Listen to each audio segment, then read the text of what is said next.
Hello friends, welcome to my channel. বন্ধুরা, এক রকমের খাবার খেতে খেতে মুখের স্বাদ কি খারাপ হয়ে গেছে? তাহলে এটা ট্রাই করুন। আজকে বাম্বু বিরিয়ানির কথা বলবো।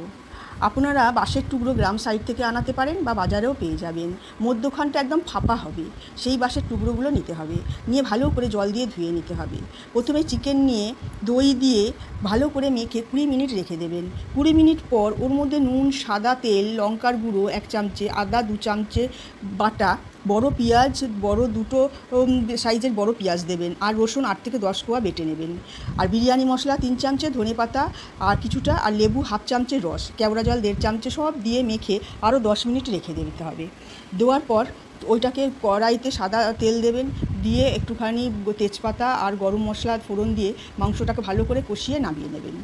একটা জায়গায়, বড় জায়গায় জল বসিয়ে দেবেন গরম জল। আর দেরাদুন রাইস আগের থেকে ধুয়ে 20 মিনিটের মতন ধুয়ে একটু ভিজিয়ে রেখে দেবেন। তারপর আপনি জলের মধ্যে তেজপাতা, গরম মশলা, সাদা তেল দেবেন। জলটা ফুটে উঠলে চালটা দিয়ে দেবেন, দিয়ে 1 ফুট দেবেন, বেশি যেন না ফুটে, দিয়ে ভালো করে ফ্যানটা গেলে রাখবেন। গেলে একটা থালাতে ঠান্ডা হতে দেবেন, চালগুলো ঝরঝরে যেন থাকে, গলে না যায় ভাতটা।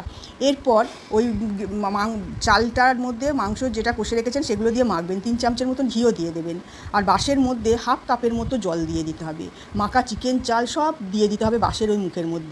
দিয়ে মুখটাকে আটা দিয়ে বন্ধ করতে পারেন আপনারা, আটা মেখে, বা আপনারা পাতা দিয়েও মুখটাকে বন্ধ করে দিতে পারেন। তারপর বাইরে এটাকে করতে হবে ইট দিয়ে, 3টে ইট দিয়ে উনুন মতন করে কাঠ পাতা জেলে বাইরে করতে হবে এটাকে। এটা মোটামুটি 50 থেকে 60 মিনিটের মতন সময় লাগে, প্রায় 1 ঘন্টার কাছাকাছি সময় লেগে যাবে।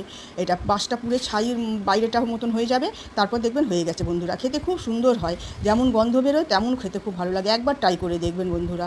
ভালো লাগলে লাইক আর সাবস্ক্রাইব করতে ভুলবেন না।